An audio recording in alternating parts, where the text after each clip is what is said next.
یار اعلیٰ حضرت سے اتنی محبت ہے؟ ہاں بالکل محبت ہے۔ تو اعلیٰ حضرت نے تو تعزیے کو حرام قرار دیا، آپ کر کیا رہے ہو پھر؟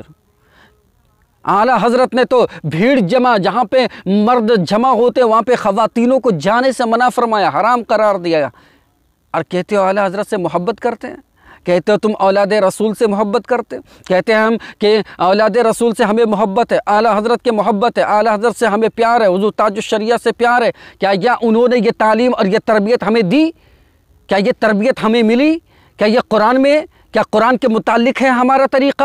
کیا حدیث کے متعلق ہے ہمارا طریقہ؟ یا سنت کے مطابق ہے ہمارا طریقہ؟ یا صحابہ اکرام کے طریقے پہ ہیں ہم؟ یا غوث اعظم کے طریقے پہ؟ یا خواجہ معین الدین چشتی اجمیری کے طریقے پہ؟ یا حضرت نظام الدین اولیاء کے طریقے پہ؟ جتنے بھی بزرگان دین ہیں کسی کی بھی تاریخ کو اٹھا کر کے دیکھو، لیکن یہ ہمیں کبھی نہیں ملتا۔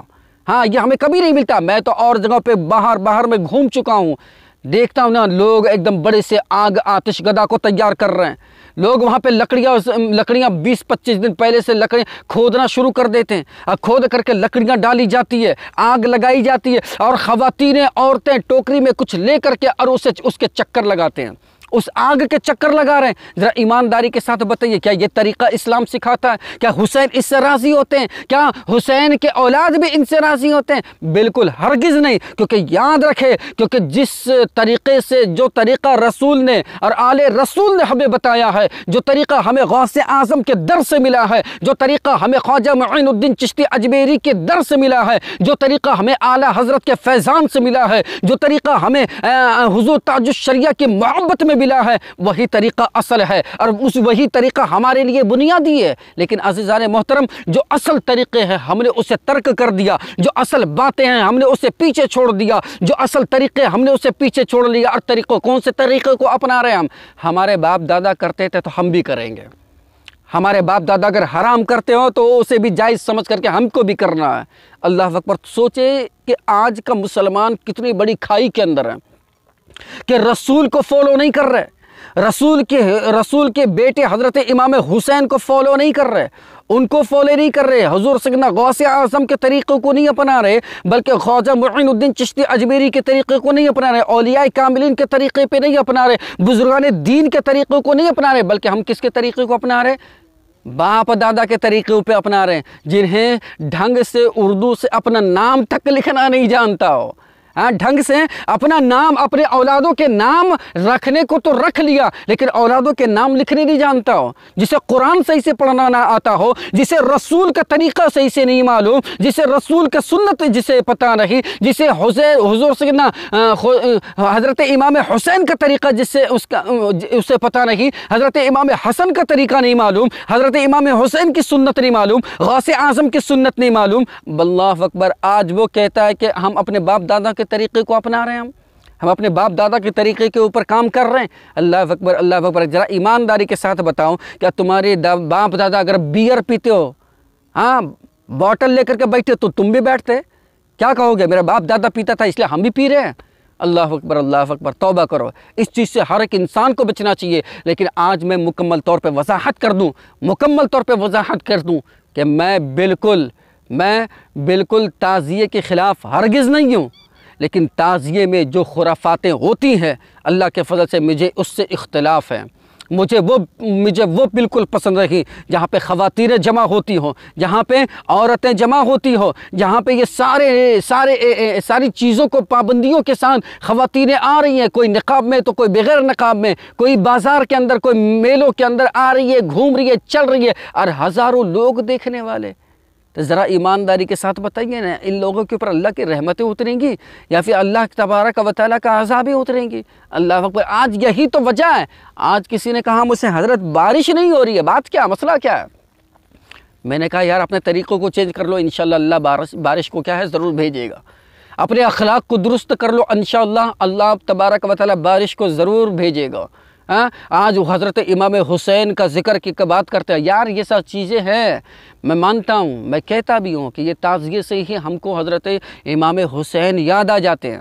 یہ تعزیے کے نقشے کو دیکھتے ہیں نا، جب یہ تعزیے کو دیکھتے ہیں تو حضرت امام حسین یاد آ جاتے ہیں، کربلا کا وہ میدان یاد آ جاتا ہے۔ لیکن اللہ اکبر، یاد رکھنا، یاد تو آتا ہے لیکن یہ بھی یاد رکھنا ان وہ خرافاتیں جب ہوتی ہے نا تو یہ سارے کے سارے یادیں بھی ختم ہو جاتی ہے، وہ سارے کے سارے یادیں بھی ختم ہو جاتی ہے۔ یاد رکھنا، کسی بھی چیز میں انسان کسی بھی چیز کو بڑھوتی کر دیتا ہے، بڑھا دیتا ہے تو وہ طریقہ حرام میں شامل ہو جاتا ہے، وہ طریقہ انسان اپنانے کا لائق کا نہیں ہوتا۔ جیسے مثال کے طور پہ ایک پانی ہے، یہی وہ پانی ہے جس سے وضو رسول نے فرمایا، مسئلے اور ہیں لیکن وضو کی بات صرف میں کرنا چاہتا ہوں۔ ہم وضو بناتے ہیں پاک ہونے کے لیے، اور رسول وضو بناتے تھے پانی کو پاک کرنے کے لیے، وہ اور مسئلے ہیں، میں اس کے انشاءاللہ تبارک و تعالی بعد میں وضاحت کروں گا۔ لیکن یہ بات جو میں کہنے کی کوشش کر رہا ہوں تو یہ ضروری ہے۔ رسول نے وضو بنایا پانی سے، حضرت ابو بکر صدیق نے وضو بنایا پانی سے، حضرت عمر فاروق نے وضو بنایا پانی سے، مولائے کائنات نے وضو بنایا پانی سے، حضرت عثمان غنی نے وضو بنایا پانی سے، حضرت امام حسن نے بنایا پانی سے، حضرت امام حسین نے بنایا پانی سے، وقت کے غوث اعظم نے بنایا پانی سے، خواجہ معین الدین چشتی اجمیری نے بنایا پانی سے۔ آج دنیا کے ہر ایک انسان وضو بناتا ہے پانی سے، غسل بھی کرتا ہے پانی سے، لیکن ذرا ایمانداری کے ساتھ بتائیے، اسی پانی کے اندر اگر میں نے شکر گھول دیا ہو کیا وضو ہوگا؟ بالکل نہیں ہوگا، ہے تو پانی۔ اگر میں نے وضو کے پانی میں اگر میں نے کلر ملا دیا ہو وضو ہوگا؟ ہر کوئی کہے گا بالکل نہیں ہوگا، کیونکہ وضو کے اندر یہ شرط ضروری ہے کہ اگر وضو کے اندر پانی کا کلر، پانی کا رنگ اگر بدل جائے تو وضو نہیں ہوگا، نہ غسل ہوگا نہ وضو ہوگا۔ پانی کی بو اگر بدل جائے تو نہ وضو ہوگا نہ غسل ہوگا۔ پانی کے ذائقہ جو منہ میں لیتے ہیں، ذائقہ ٹیسٹ اگر بدل جائے تو بھی نہ وضو ہوگا نہ غسل ہوگا۔ لیکن یہی پانی ہے، اگر کلر ڈال دو میں نے بڑھا دیا، کلر ڈال دو میں نے بڑھا دیا، شکر ڈال دیا میں نے بڑھا دیا، لیمبو نچوڑ دیا میں نے بڑھا دیا، اور ساری چیزوں کو میں نے ڈالا تو میں نے کلر کو تبدیل کر دیا، رنگ کو تبدیل کر دیا، ذائقے کو تبدیل کر دیا، بو کو تبدیل کر دیا۔ حالانکہ ہے تو پانی، لیکن اس پانی سے نہ اب وضو بنایا جا سکتا ہے نہ ہی غسل کیا جا سکتا ہے۔ اگر ویسی پانی سے اگر کوئی انسان وضو بناتا ہے وضو ہرگز نہیں ہوگا، غسل کوئی کرتا ہے غسل ہرگز نہیں ہوگا۔ ہے تو آخر کار پانی، یہی پانی ہے جس سے تمام اولیاء کاملین نے وضو بنایا، رسول کریم صلی اللہ تعالیٰ علیہ وآلہ وسلم نے وضو فرمایا، تمام انبیاء نے وضو کیا۔ لیکن عزیزان محترم، اسی پانی میں اگر میں نے تبدیل کر دیا، اسی پانی کو اگر میں نے چینج کر دیا، اگر اس کے اندر کلر ڈال دیا، اگر اس کے اندر میں نے کوئی چیز بڑھا دیا، اگر اس کے اندر میں نے رنگ کو تبدیل کر دیا، اگر اس کے اندر میں نے شکر کو ملا دیا مٹھاس کے لیے، اگر اس کے اندر میں نے لیمبو کو نچوڑ دیا، تو یاد رکھنا وہ پانی نہیں بلکہ شربت بن جاتا ہے، وہ پانی نہیں بلکہ شربت بن جاتا ہے، اور شربت سے وضو درست بالکل نہیں ہے۔ ہاں تو یاد رکھنا، اگر ہے تو پانی، لیکن جب ہم بڑھا چڑھا دیتے ہیں، جب اس میں کچھ مکس کر دیتے ہیں تو وہ چیزیں حرام ہو جاتی ہے، اس سے وضو کرنا بھی حرام ہو جاتا ہے، غسل کرنا بھی حرام ہو جاتا ہے، اس سے وضو بھی نہیں ہوتا اور غسل بھی نہیں ہوتا۔ ذرا ایمانداری کے ساتھ بتائیے نا، آج ہم کہتے ہیں کہ تعزیے سے حضرت امام حسین کی یاد تازہ ہوتا ہے، تعزیے سے حضرت امام حسین کی یاد تازہ ہوتا ہے، لیکن ہم نے اس میں بڑھا دیا، ہم نے اس میں چڑھا دیا، اور ایسا بڑھایا، اللہ اکبر، یہ سارے خرافات آج ہمیں دیکھنے کو مل جاتی ہے۔ تبھی تو اعلیٰ حضرت نے اسے حرام قرار دیا، کیونکہ ہم نے اس تعزیے کے اندر بڑھا چڑھا کر کے ہر چیز کو دکھایا ہے۔ آج پہلے کے زمانے میں لوگ تعزیے کو رکھ دیتے، خود آتے زیارت کرتے گھر کو جاتے، لیکن آج کے حالات ایسے ہو گئے کہ اس تعزیے کو لے کر کے ہم چکر پہ چکر لگا رہے ہیں، لوگوں کے گھروں تک پہنچ رہے ہیں، لوگوں کے دروازے تک پہنچ رہے ہیں، وہاں فاتحہ تو ادھر فاتحہ تو ادھر فاتحہ۔ تو اللہ اکبر، ذرا سوچنے والی بات ہے کہ ایک وقت تھا کہ تعزیے کو رکھ دیتے اور لوگ اس کی زیارت کے لیے آتے اور اس کے بعد گھر کو جاتے، لیکن اللہ اکبر آج ہم تعزیے کو اتنا ہلکا سمجھ لیے، ہم تو کہتے ہیں حسین کو یاد دلانے والی چیزیں ہیں، اور ہم اسے کیا ہے گھر گھر لے جا کر کے بانٹ رہے ہیں ہم۔ اللہ اکبر، یار یہ بہتر ہے یا وہ بہتر ہے؟ تمہارا گھر بہتر ہے کہ حسین کا روزہ بہتر ہے؟ تمہیں تو خود جا کر کے زیارت کر کے آنا چاہیے، لیکن تم تعزیے کو گھماتے ہو۔ لوگ بھاگتے ہیں، دوڑتے ہیں، اللہ اکبر اللہ اکبر۔ اسلام تو اس کی اجازت بالکل نہیں دیتا، اسلام اس کی اجازت بالکل نہیں دیتا کہ تمہیں کسی بھی چیز سے تکلیف پہنچے۔ پچھلے سال میں نے دیکھا نا، جب دوڑ لگانا شروع کی، اللہ اکبر، ایک بندہ ایسا گرا کہ سارے کے سارے لوگ اسی کے اوپر چڑھ کر کے آگے نکل رہے ہیں۔ حالانکہ اسلام کو یہ بالکل گوارا نہیں ہے کہ کسی مومن کو ذرا سا بھی نقصان پہنچے، اسلام کو بالکل گوارا نہیں ہے۔ لیکن عزیزان محترم، آج کے حالات تو دیکھیں آپ، لوگ رسول کریم صلی اللہ علیہ وسلم کیا فرماتے ہیں؟ میں دنیا کے جب اندر آیا تو ڈھول اور تاشوں کو توڑنے کے لیے آیا، ڈھول اور تاشوں کو ختم کرنے کے لیے آیا۔ آج تم محرم میں تعزیے کے سامنے ڈھول بجاتے ہو، تاشا بجا رہے ہو، لوگ ناچ رہے، کھیل رہے، کود رہے۔ بھائی کیا احترام ہے یہ؟ تم اسے احترام کہہ رہے ہو یا تم اس کو کس طرح مان رہے ہو، کس انداز میں مان رہے ہو، سمجھ میں بات نہیں آتی۔ میں اسی لیے تو اعلیٰ حضرت نے اسے حرام قرار دیا، اور اللہ کے فضل سے آج میں بھی یہی کہہ رہا ہوں کہ تعزیہ داری حرام ہے، اور ایسا حرام ہے اگر یہ حرام نہیں ہوتا، لوگ سمجھتے ہیں کہ جائز ہے، لیکن میں کہتا ہوں یار اگر حرام نہیں ہوتا تو تمہارے علاقوں کے اندر کہیں نہ کہیں تو مدرسے ہوں گے، تمہارے اڑوس پڑوس میں کہیں نہ کہیں تو مدرسے ہوں گے۔ کیا آپ نے کسی مدرسے سے تعزیہ نکلتے دیکھا ہے آج تک؟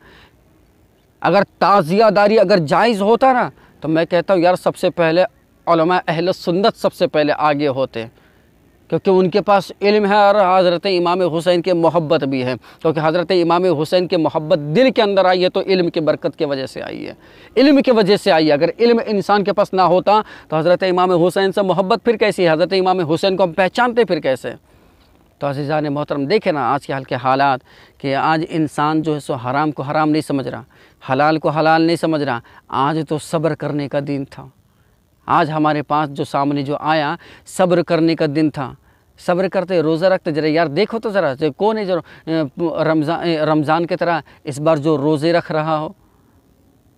95-100% میں صرف 1% ملے گا جو آج لوگ روزہ رکھتے ہوں گے۔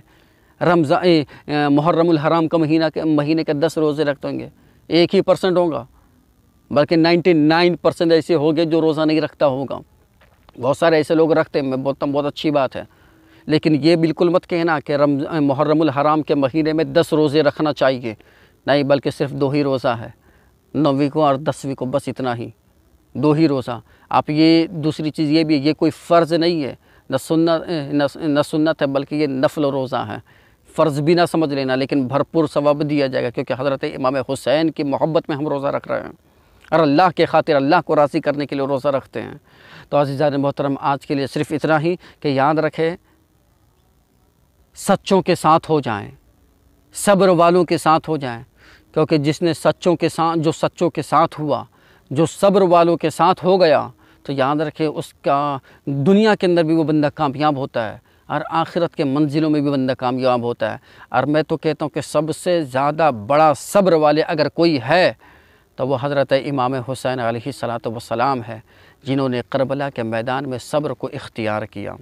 پانی بند ہے لیکن پھر بھی صبر کو اختیار کیا، کھانا بند ہے لیکن پھر بھی صبر کو اختیار کیا، ہر چیز لوٹی جا رہی ہے لیکن پھر بھی صبر کو اختیار کیا، گھر کے خواتینوں کے سروں سے چادروں کو کھینچ لیا گیا لیکن صبر کو اختیار کیا، بھوکا ہے، پیاسا ہے، معصوم علی اصغر کا خون جسم سے نکل چکا، روح نکل چکی، شہید ہو گئے، لیکن پھر بھی صبر کے دامن کو نہیں چھوڑا۔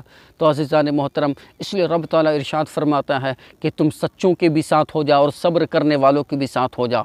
تم اگر سچوں کے ساتھ ہو گئے اور صبر کرنے والوں میں سے ہو گئے تو انشاءاللہ تبارک و تعالیٰ کہ جو تم اللہ کے نعمتوں میں سے تھوڑی سی ہی نعمت میں اگر تم نے اپنے رب کا شکر ادا کرنا اور صبر کرنا سیکھ لیا تو بے شک کل میدان محشر میں جب تم اپنے رب تعالیٰ کے بارگاہ میں تھوڑے سے نیک عمل لے کر جاؤ گے تو رب تعالیٰ فرمائے گا، او میرے بندے، تو کل دنیا کے اندر تجھے میں نے تھوڑا زیادہ کی ضرورت تھی لیکن تھوڑا سا تجھے دیا، تو نے صبر کیا اور مجھ سے راضی رہا، دیکھ تو نے آج تھوڑے سے عمل لے کر کے آئے، میں بھی صبر کرتا ہوں اور میں بھی تیرے ان چھوٹے سے عمل پر میں بھی تجھ سے راضی ہوں۔ اللہ اکبر، یہ رضا اللہ کی رضا کے لیے ہے، یہ صبر کرنا اور سچوں کے ساتھ ہو جانا یہ رب تعالیٰ سے جوڑتا ہے، ہاں یہ رب تعالیٰ سے جوڑتا ہے۔ تو عزیزان محترم آج کا پیغام صرف یہی، صرف اور صرف یہی کہ جس طرح ہم جو کچھ بھی مناتے ہیں خرافات جو سوچ کر کے مناتے ہیں کہ جو میرے باپ دادا کرتے آئے ہم اس کو کریں گے تو یہ بالکل غلط ہے،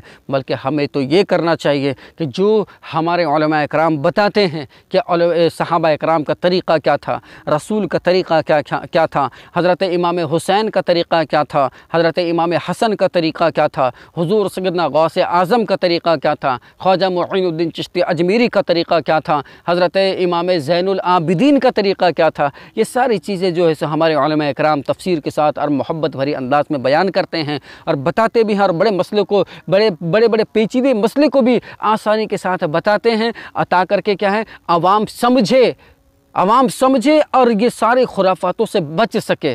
ہمیں تو طریقہ رسول کے گھر کا لینا چاہیے، ہمیں طریقہ اپنے گھر سے نہیں لینا چاہیے، کیونکہ یاد رکھنا رسول کے گھر کے طریقوں سے انسان کامیاب ہوتا ہے اور اپنے گھر کے طریقوں سے انسان برباد ہو جاتا ہے، اپنے گھر کے طریقوں سے انسان برباد ہو جاتا ہے۔ تو اسی لیے عزیزان محترم جو لوگ کہتے ہیں نا کہ ہم اپنے باپ دادا کے طریقوں پہ، ہم اپنے چچا کے طریقوں پہ، ہم اپنے پردادا کے طریقوں پہ ہیں، میں کہتا ہوں یار کیا رسول کے طریقے پہ ہو تم؟ اللہ نے رسول کے طریقے پہ کامیابی رکھی ہے، اللہ نے صحابہ اکرام کے طریقوں پہ کامیابی رکھی، تمہارے باپ دادا چچا کے طریقوں پہ اللہ نے کامیابی نہیں رکھی ہے۔ ہاں اگر ان کا بھی طریقہ تمہارے باپ دادا کا طریقہ رسول اور آل رسول کے طریقوں کے مطابق ہے اور اولیاء کاملین کے طریقے کے مطابق ہے، صحابہ اکرام کے طریقے کے مطابق ہے، تو ان کے طریقوں کو اپنائیں، کیونکہ یہ طریقہ تمہارے باپ دادا کا بھی نہیں بلکہ رسول کریم صلی اللہ علیہ وسلم کا طریقہ ہے۔